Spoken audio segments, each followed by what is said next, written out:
हरे कृष्णा। जगत गुरु शिल प्रभुपाद महाराज की जय। नमः ओम विष्णुपादाय कृष्ण पृष्ठाय भूतले श्रीमते भक्ति वेदांत स्वामिने ते नामिने। नमस्ते सरस्वती देवे गौरवाणी प्रचारणे निर्विशेष शून्यवादी पाश्चात्य देश तारणे। जय श्री कृष्ण चैतन्य प्रभु नित्यानंद श्री अद्वैत गदाधर शिवासादि गौर भक्तवृंद। हरे कृष्ण कृष्ण कृष्ण हरे हरे, हरे राम राम राम हरे हरे। हरे कृष्ण कृष्ण कृष्ण हरे हरे, हरे राम राम राम हरे हरे। हरे कृष्ण कृष्ण कृष्ण हरे हरे, हरे राम राम राम हरे हरे। जगत गुरु शिल प्रभुपाद महाराज की जय। परम पूज्य लोकनाथ स्वामी महाराज की जय। निताय गौर प्रेमानंदे हरि हरि बोल। ओम नमो भगवते वासुदेवाय, ओम नमो भगवते वासुदेवाय, ओम नमो भगवते वासुदेवाय। आज हम लोग चैतन्य चरितामृत के तीसरे अध्याय पे चर्चा करेंगे और पूर्ण पुरुषोत्तम भगवान श्री कृष्ण, इनकी भक्ति सबसे श्रेष्ठ है और ये भक्ति करने से ही आदमी इस कलयुग में टेंशन मुक्त हो सकता है और जीवन का आनंद पा सकता है। और ये भक्ति जो है वो सभी भूल गए और छोटे मतलब कोई हनुमान जी को भगवान मानता है, कोई गणपति को भगवान मानता है, कोई शिव जी को मानता है, कोई ब्रह्मा जी को मानता है, कोई इंद्र को मानता है, कोई सूर्य को मानता है, कोई बुआ जादू टोना करने वाले बुआ को मानता है, कोई साई को मानता है, कोई बापू को मानता है, कोई मतलब अलग अलग लोग अपने अपने स्वार्थ के लिए भगवान का मार्केटिंग बना के अपना स्वार्थ बना के ले रहे। लेकिन हकीकत में भगवान ने हमें इस धरती पे भेज दिया है अपना भक्ति करने के लिए, हम उसको ही भूल गए। और इस बेसिस पे जब अद्वैत आचार्य जी को मालूम पड़ गया, अरे इस संसार में सब लोग भगवान को भूल गए हैं, क्योंकि इनका भवितव्य कलयुग में कैसा होगा। तो उसने क्या किया, भगवान को प्रार्थना की। किसके लिए? तो इस कलयुग में अवतार लेने के लिए। और इस वजह से भगवान ने अवतार लिया। कौन से रूप में? चैतन्य महाप्रभु के रूप में अवतरित हुए। और बलराम जी कौन से? नित्यानंद महाप्रभु के रूप में इस धरती पे अवतरित हुए। उसके बारे में आज हम लोग चर्चा करेंगे। अद्वैत आचार्य जी श्री चैतन्य महाप्रभु के पिता के समकालीन थे। उन्हें इस बात का दुख था कि भगवान कृष्ण का आविर्भाव हो जाने के बाद भी संसार की हालत खराब थी, क्योंकि कृष्ण भक्ति में किसी को रुचि नहीं थी। लोग भगवान को इस हद तक भूल चुके थे कि अद्वैत प्रभु को विश्वास हो चुका था कि भगवत भक्ति के विषय में लोगों को स्वयं कृष्ण के अतिरिक्त अन्य कोई नहीं समझा सकता, प्रशिक्षण नहीं कर सकता। इसीलिए अद्वैत आचार्य ने भगवान कृष्ण से प्रार्थना की कि वे चैतन्य महाप्रभु के रूप में प्रकट हो। उन्होंने तुलसी दल तथा गंगा जल अर्पित करते हुए भगवान से प्रकट होने के लिए व्याकुल भाव से प्रार्थना की। भगवान अपने शुद्ध भक्तों तथा तुष्ट होकर उन्हें प्रसन्न करने के लिए अवतरित होते हैं। और इस तरह अद्वैत आचार्य से प्रसन्न होकर श्री चैतन्य महाप्रभु प्रकट हुए। चैतन्य महाप्रभु कैसे प्रकट हुए? अद्वैत आचार्य जी के प्रार्थना से प्रकट हुए।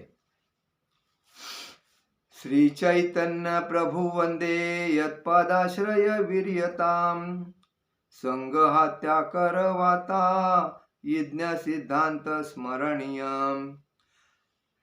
मैं श्री चैतन्य महाप्रभु को सादर नमस्कार करता हूँ। उनके चरण कमलों की शरण में प्रभाव से मूर्ख व्यक्ति भी प्रामाणिक शास्त्रों की खानों में से सैद्धांतिक सत्य के मूलमान रत्नों को एकत्र कर सकता है। किसे? अगर प्रामाणिक जो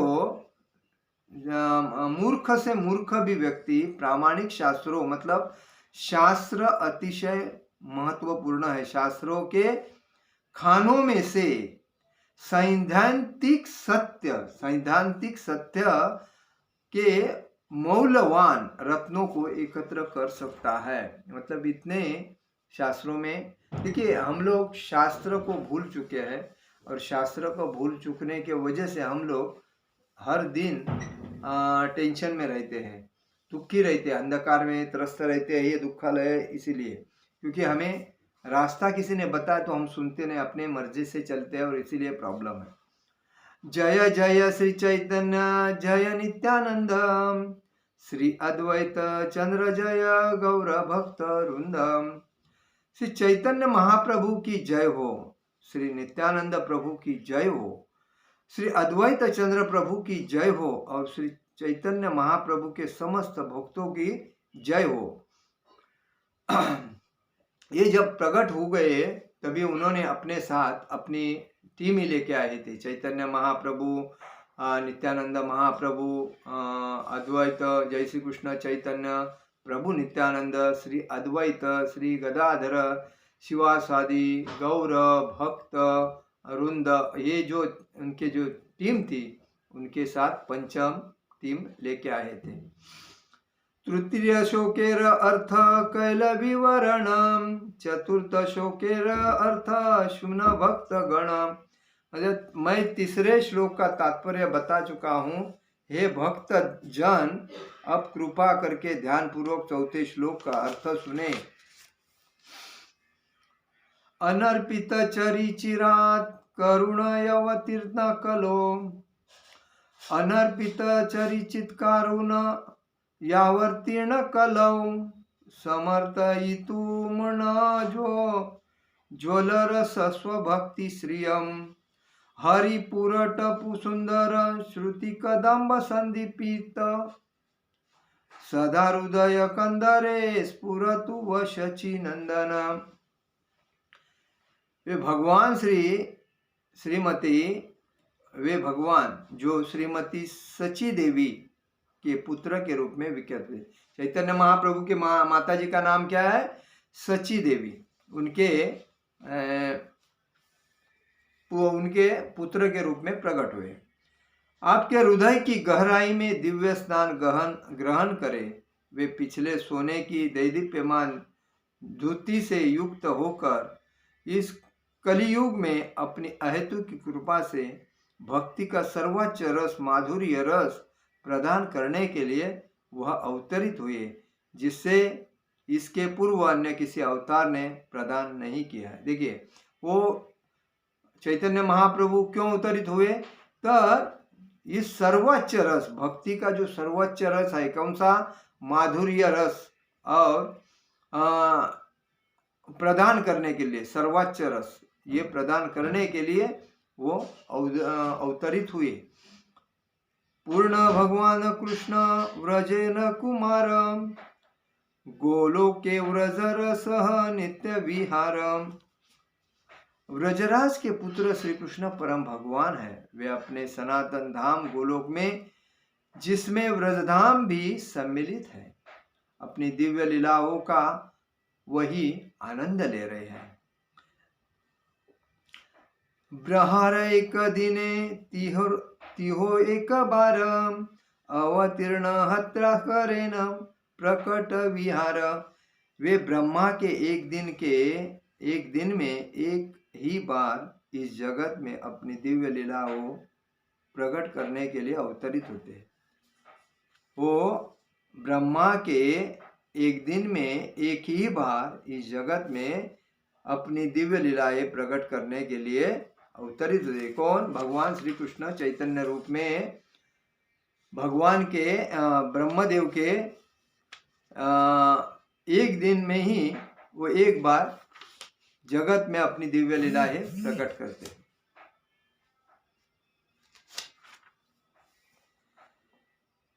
सत्य त्रेता द्वापर कली चार युग जानी, से ही चार युगे दिव्य एक युग माणी। मतलब ये चार युग है, सतयुग, त्रेता युग, द्वापर युग और कलयुग।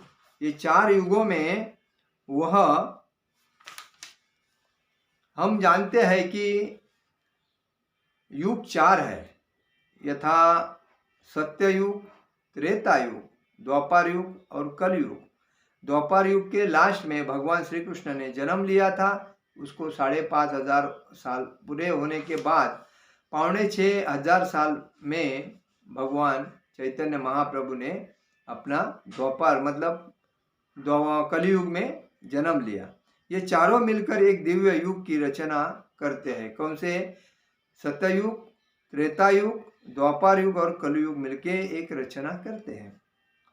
71 चतुर्युगे एक मनवंतर, 14 मनवंतर 12 दिवस भीतर। मतलब ब्रह्मा जी के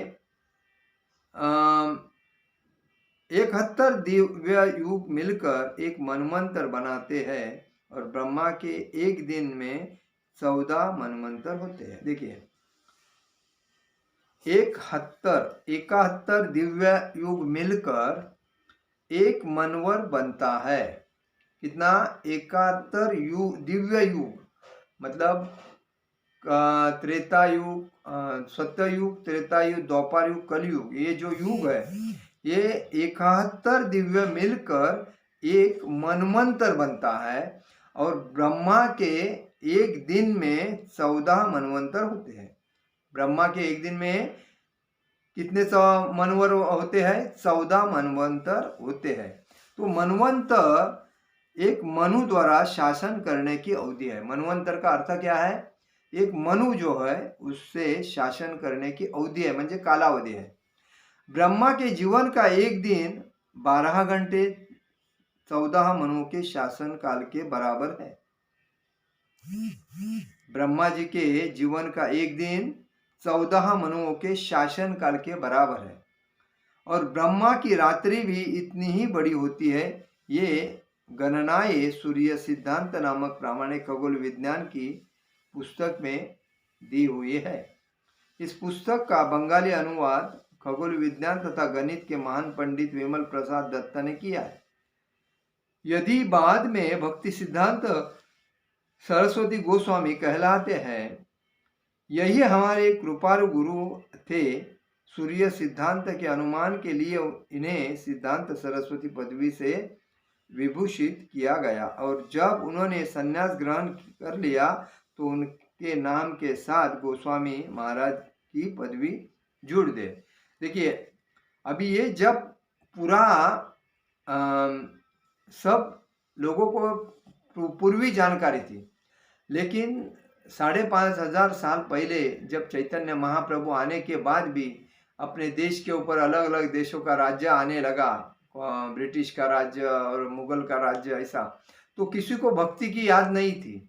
लेकिन जब 550 साल के बाद जब चैतन्य महाप्रभु आने के बाद आहिस्ता आहिस्ता उसमें जगन्नाथ जी बाबा जी महाराज, उसके बाद चैतन्य महाप्रभु ने छठ गोस्वामी को दीक्षा दी और छठ गोस्वामी महाराज ने जगन्नाथ जी परम पूज्य जगन्नाथ जी गोस्वामी महाराज, उसके बाद परम पूज्य भक्ति विनोद ठाकुर जी महाराज, उसके बाद गौर किशोर बाबाजी दास महाराज, उसके बाद गौर किशोर बाबाजी महाराज ने भक्ति सिद्धांत सरस्वती महाराज को दीक्षा दी और भक्ति सिद्धांत सरस्वती महाराज ने शिल प्रभुपाद को दीक्षा दी। ये जो परंपरा जो चलती आई, तभी अभी इसमें ज़्यादा मेहनत किसने ली? तो भक्ति सिद्धांत भक्ति विनोद ठाकुर, जो भक्ति सिद्धांत सरस्वती ठाकुर जी के पिताजी है, उन्होंने किससे दीक्षा ली थी? जगन्नाथ जी बाबाजी महाराज से, परम पूज्य जगन्नाथ जी बाबाजी महाराज से उन्होंने दीक्षा ली थी। क्योंकि जगन्नाथ जी बाबाजी महाराज एकदम गरीब और खाली भक्ति करते रहते थे, जो मिलता था खाते, लेकिन ज़्यादा भक्ति करते थे। तो भक्ति विनोद ठाकुर जी महाराज ये जज थे और जज होने के बाद उनको जब मालूम पड़ा कि वैष्णव ही मुख्य है भक्त भगवान के, ब्राह्मण और वैष्णव, तो उन्होंने जगन्नाथ जी महाराज से दीक्षा ली। और उसके बाद में उन्होंने अपने वो जज थे, तो जज सरकारी वकील मतलब नौकरी करते करते उन्होंने बुक्स लिखने के बाद उन्होंने भक्ति का प्रचार किया। और उसके बाद में उन्होंने दीक्षा गौर किशोर बाबा जी को दी। और गौर किशोर बाबा जी भी भक्ति में बहुत तल्लीम थे, तल्लीम थे। और उन्होंने वो भक्ति करते तभी अपने बेटों को, भक्ति विनोद ठाकुर जी महाराज ने अपने बेटों को कहा कि आपको दीक्षा उनसे लेनी है, किससे? गौर किशोर बाबा जी से। तो तभी उन्होंने उनसे दीक्षा ली, किससे? गौर किशोर बाबा जी से, भक्ति सिद्धांत सरस्वती ठाकुर ने। और भक्ति सिद्धांत सरस्वती ठाकुर ने जब दीक्षा ली तभी उन्होंने कृष्ण भक्ति का प्रचार गौड़िया मठ की स्थापना करके किया। बुक्स लिखे, उधर गौड़िया मठ स्थापन किया। उसमें 15 सन्यासी भक्त थे, हजारों ब्रह्मचारी थे और गृहस्थ, ऐसे बहुत जगह पे उन्होंने प्रचार किया। और उनमें से जर्मन, इंग्लैंड, ऐसी जगह पे प्रदेश में भी उन्होंने प्रचार किया था। लेकिन उसमें जब उनके एक मित्र के साथ प्रभुपाद जी उनके पास गए और तभी प्रभुपाद जी को उनको जब मालूम पड़ा, उन्होंने देखते ही उनको पहचान लिया कि ये सज्जन व्यक्ति है, टैलेंटेड व्यक्ति है और इसके पास इंग्लिश का ज्ञान अच्छा है, तो ये भक्ति का प्रचार क्यों नहीं कर रहा है, ये संसार में क्यों भटक रहा है। जब उन्होंने बोला आप भक्ति का प्रचार क्यों नहीं करते, डायरेक्ट बोले, तो प्रभुपाद आश्चर्य हो गए। मैंने इनको कभी देखा नहीं, पहचाना नहीं और कुछ जाना नहीं, और ये डायरेक्ट मुझे बता रहे हैं भक्ति का प्रचार क्यों नहीं कर रहा है। इसका मतलब मेरे में कुछ है, आपका इंग्लिश अच्छा है, आप क्वालिफाइड है और आप इंग्लिश में प्रदेश में जाके भक्ति का प्रचार करो। प्रभुपाद के दिमाग में वही बैठ गया। जब आदमी कभी किसी को डायरेक्ट ऐसा बोल जाता है तो आदमी को लगता है मेरे में कुछ टैलेंट है तभी तो बोला है, नहीं तो जब आदमी अंतर्ज्ञानी आत्मज्ञानी होता है तभी वो पहचानता है। नहीं तो आजकल लोग एक दूसरे को घोड़े गधे को समान मान के चलते हैं, उसमें क्वालिटी देखते नहीं है, कौन आदमी कैसा है, क्या है, इसमें क्या कैपेबिलिटी है, ऐसा देखते नहीं। सब एक ही जगह से बनते हैं, वो अज्ञान होते हैं। अज्ञान होने की वजह से उनकी जो पहले से दोस्ती जिससे हुई है, उनको जो नॉलेज है वो हिसाब से चलते हैं। लेकिन जो टैलेंटेड होता है वो आदमी गधा कौन है, घोड़ा कौन है, ये इसमें जानता है और उस बेसिस पे वो आदमी को उस स्थान पे बिठाता है। तो कहने का मतलब है कि प्रभुपाद जी टैलेंटेड थे, तो वो टैलेंटेड होने के वजह से उन्होंने भक्ति सिद्धांत सरस्वती ठाकुर जी ने उनको बताया कि आप भक्ति का प्रचार करो, आप भक्ति प्रचार करने योग्य हो। और उन्होंने प्रचार किया तभी तो इस्कॉन की स्थापना हुई, नहीं तो गौड़िया मठ की अभी इस्कॉन जैसी प्रचिति नहीं है। एक टाइम थी लेकिन उनके भक्तों ने आपस में झगड़ा कर करके भक्ति को प्रचार को स्टॉप करके आपस में ही लड़ते रह गए। जिस जगह पे ग्रुप होता है, जिस जगह पे मेरा वो मेरा ये मेरा ऐसा किया जाता है, स्वार्थ के लिए लड़ते हैं, वो कभी भी आगे नहीं बढ़ता है। कभी भी जब अपने पास कोई आता है तो उसको बड़ा दिल करके संभाल के लेना चाहिए और टिकाना चाहिए, उसके दोष नहीं देखना चाहिए, उसके अच्छे जो गुण है उसको ऊपर लाके उसको आगे लेके जाना चाहिए। ये भक्ति का मुख्य सिद्धांत है और ये जिसको संभालने को आया वो आदमी ऊपर जाता है। नहीं तो आजकल के लोग क्या करते हैं, अपना खाते हैं, दूसरे का गाते रहते हैं, उसने क्या किया, इसने क्या किया, वो ऐसा, तो वो आदमी कभी भक्ति में आगे नहीं जाएगा, वो डाउन में जाएगा क्योंकि वो दूसरे की निंदा कर रहा है। तो भक्ति में अगर करना है तो दूसरे को टिकाना है, टिका के उसको उसके उसमें अंदर कौन से गुण भरे हैं अच्छे, तो उस गुण को आगे निकालना है, ऊपर निकालना है और ऊपर निकाल के उस व्यक्ति को आगे भेजना है, उसको भक्त बोलते हैं। ये भक्ति का मुख्य हेतु है। तो इधर कहा गया है कि इधर कहा गया है कि 14 मनुओं के शासन काल के बराबर है और ब्रह्मा की रात्रि भी इतनी बड़ी थी। ये गणनाएं उसमें कर रखे तो बंगाली अनुवाद में गणित के महान पंडित विमल प्रसाद ने ये लिखा है, भक्ति सिद्धांत सरस्वती गोस्वामी कहलाते हैं। ये हमारे कृपालु गुरु थे। सूर्य सिद्धांत अनुवाद के लिए उन्हें सिद्धांत सरस्वती पदवी दी थी, से विभूषित किया था। जब उन्होंने संन्यास ग्रहण किया तभी उनके नाम के आगे गोस्वामी महाराज लगा दिया गया। वैवस्वत नाम एषि सप्तम मन्वंतर, वैवस्वत नाम सप्तम मन्वंतर, साताईश चतुर्युग ताहार अंतर। म्हणजे वर्तमान मनु 7वें मनु है। वर्तमान मनु कितने हैं? 7वें मनु है। और वे विवस्वता म्हणजे विवस्वान के पुत्र है कहलाते हैं। अब तक उनकी आयु के 27 दिव्य युग और 100 वर्ष बीत चुके। मतलब अभी तक कितने वर्ष? 27 दिव्य युग हो गए और मल्टीप्लाई 43,20,000 100 वर्ष बीत चुके हैं। तो 14 मनुओं के नाम क्या है ये हम लोग बताते हैं। इसमें बताया है 14 मनुओं के नाम यही है: स्वयं भुव मनु, स्वरोचिष्य मनु, उत्तम मनु, तामस मनु, रैवत मनु, चाक्षुष मनु, वैवस्वत मनु, सावर्णी मनु, दक्ष सावर्णी मनु, ब्रह्म सावर्णी मनु, धर्म सावर्णी मनु, रुद्र पुत्र रुद्र सावर्णी मनु, रौच या देव सावर्णी, और 14वां भौत्यक इंद्र सावर्णी। मतलब ये 14 मनु के नाम हैं। और यही बात है कि अब तक जो युग हो चुके हैं तो 27 युग होके 43,20,000 100 वर्ष बीत चुके हैं।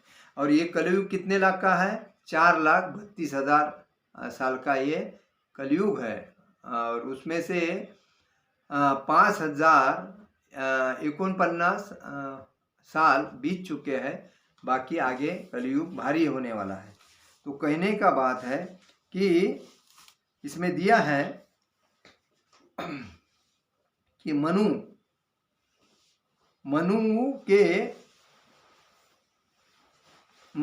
इसलिए कहा गया कि मनु के 14 मनुओं के नाम दिए हैं। और 14 मनुओं के नाम यही है: अष्टाविश चतुर्युगे द्वापारेश शेषे, व्रजेर सहिते हय कृष्णेर प्रकाशे। 28वें दिव्य युग के द्वापार युग के अंत में भगवान कृष्ण अपने शाश्वत ब्रजधाम के संपूर्ण आज सामान के साथ पृथ्वी पर प्रकट हुए। 28वें दिव्य युग के द्वापार के अंत में, मतलब सतयुग, त्रेता युग, द्वापार युग और कलयुग। द्वापार युग के लास्ट में भगवान श्री कृष्ण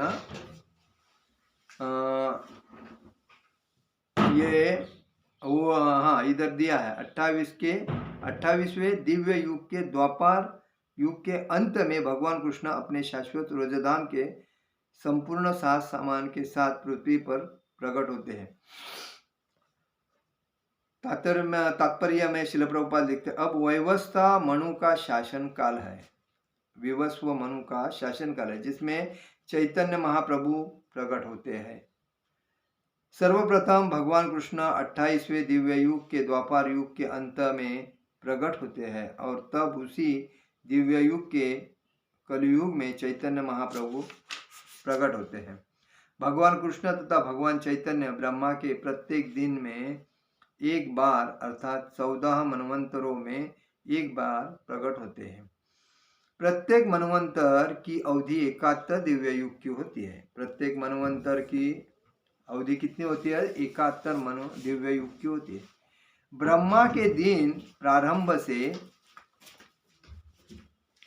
जो है 4 अरब 32 करोड़ वर्ष का होता है।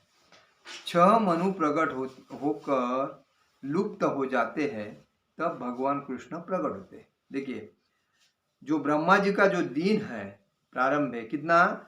4 अरब 32 करोड़ वर्ष का होता है ब्रह्मा जी का दिन, और 6 मनु तभी प्रकट होकर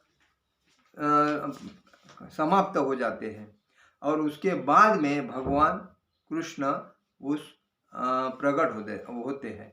इस प्रकार भगवान कृष्ण के प्रादुर्भाव के पूर्व ब्रह्मा के एक दिन के 1,97,53,20,000 वर्ष बीत चुके होते हैं, और सौर वर्षों के आधार पर की गई ये खगोल विज्ञान की गणना है। मतलब भगवान कभी प्रकट होते हैं? ब्रह्मा जी के 4 अरब 32 कोटि वर्ष के बाद भगवान से मतलब 6 मनु प्रकट होने के बाद लुप्त हो जाते हैं। उसके बाद भगवान श्री कृष्ण प्रकट होते हैं। तो भगवान कृष्ण का प्रादुर्भाव ब्रह्मा के एक दिन, ब्रह्मा का एक दिन कितना है? 1,97,53,20,000 का वर्ष जब हो जाते हैं तो ब्रह्मा जी का एक दिन है। दास्य सख्य वात्सल्य भंग श्रृंगार चारी रस चारी भावेर भक्त यत कृष्ण तार वशम। मतलब भाव जो है सेवक के, वो कौन से भाव है? दास्य सेवक का भाव है, सख्य मतलब मैत्री का भाव है, वात्सल्य म्हणजे माता का प्रेम जैसा भाव है, और श्रृंगार म्हणजे दाम्पत्य भाव है। ये 4 दिव्य रस है जो भक्त इन चारों रसों का आस्वादन करते हैं और भगवान कृष्ण उनके वश में रहते हैं। जो दास होता है, भगवान का जो भक्त होता है, उसके पास कौन से गुण रहते हैं? एक दास्य म्हणजे सेवक का भाव रहता है, दूसरा मैत्री का भाव रहता है, और तीसरा माता मतलब माता पिता का भाव, वात्सल्य का भाव रहता है, और चौथा स्नेह श्रृंगार का भाव रहता है। दाम्पत्य मतलब श्रृंगार मतलब पति पत्नी का जो एक भाव रहता है, उस भाव में भगवान को ये 4 भाव में भक्त मानता है। एक तो मित्र मानता है, एक सेवक के रूप में मानता है, एक माता पिता के रूप में मानता है, दूसरा श्रृंगार के रूप मानता, पति पत्नी का जो रूप होता है उसमें मानता है। तो ये 4 दिव्य रस है जो भक्त इन चारों रसों का आस्वादन करते हैं और भगवान कृष्ण उनके वश में रहते हैं इस भाव से। तात्पर्य में प्रभुपाद लिखते हैं, दास्य सख्य वात्सल्य तथा श्रृंगार ये भगवान के प्रेममयी सेवा के दिव्य रस है। इस श्लोक में शांत रस का उल्लेख नहीं हुआ है, क्योंकि यद्यपि शांत रस में मनुष्य परम सत्य को महान मानता है, किंतु वह इस भाव से ऊपर नहीं उठ पाता। शांत रस भौतिकतावादी दार्शनिकों के लिए बहुत ही आकर्षक भाव है, किंतु ऐसा आदर्श भाव मात्र शुभारंभ में होता है। आध्यात्मिक जगत में यह निम्नतम संबंध होता है। शांत रस को अधिक महत्व नहीं दिया जा गया है, क्योंकि ज्ञाता तथा स्नेह में थोड़ा सा परिचय होते ही सक्रिय प्रेमपूर्ण दिव्य आदान प्रदान शुरू हो जाता है, और दास्य रस कृष्ण तथा उनके भक्तों के बीच आधारभूत संबंध है। अतएव इस श्लोक से दास्य को भक्ति की प्रथम अवस्था माना जाता है। दास्य रूप म्हणजे सेवक का भाव, और सेवक जो होता है, इसलिए भगवान का जो भक्त होता है भगवान से कभी कुछ मांगता नहीं, भगवान से खाली इतना ही मांगता है, मुझे दास्य रूप दे दे, मुझे सेवक का रूप देके आपके चरण में सदैव जन्मों जन्म में आपका चरण में सेवा मिले, बस। ना मुझे धन चाहिए, न धन न जन न सुंदरी न कविता व जगदीश काम।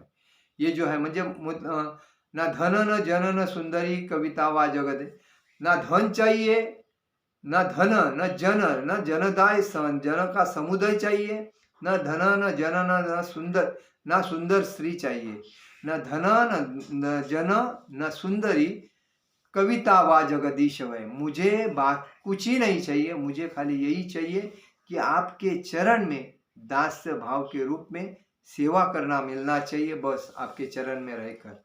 यही भाव मांगता है जो सच्चा भक्त होता है। वो कोई कभी भगवान से कोई मांगेगा नहीं, खाली भगवान की सेवा ही मांगेगा, बाकी कुछ नहीं। इसीलिए हम बोलते हैं भक्ति में जो महान आनंद है बाकी कहाँ भी नहीं। कितना भी पैसा कमाओ, कितना भी प्रॉपर्टी कमाओ, कितना भी इंजॉय करो, लेकिन वो दुखी तो दुखी ही रहेगा, आनंदी नहीं। आनंदी वही है, कुछ नहीं मिले चलेगा, लेकिन भगवान का दास बन के सेवा करने को मिले, और उससे आगे क्या मांगता है, बस यही बात है। हरे कृष्णा कृष्ण कृष्ण हरे हरे, हरे राम राम राम हरे हरे। जगत गुरु शिल प्रभुपाद महाराज की जय, परम पूज्य लोकनाथ स्वामी महाराज की जय, निताई गौर प्रेमानंद हरि हरि बोल।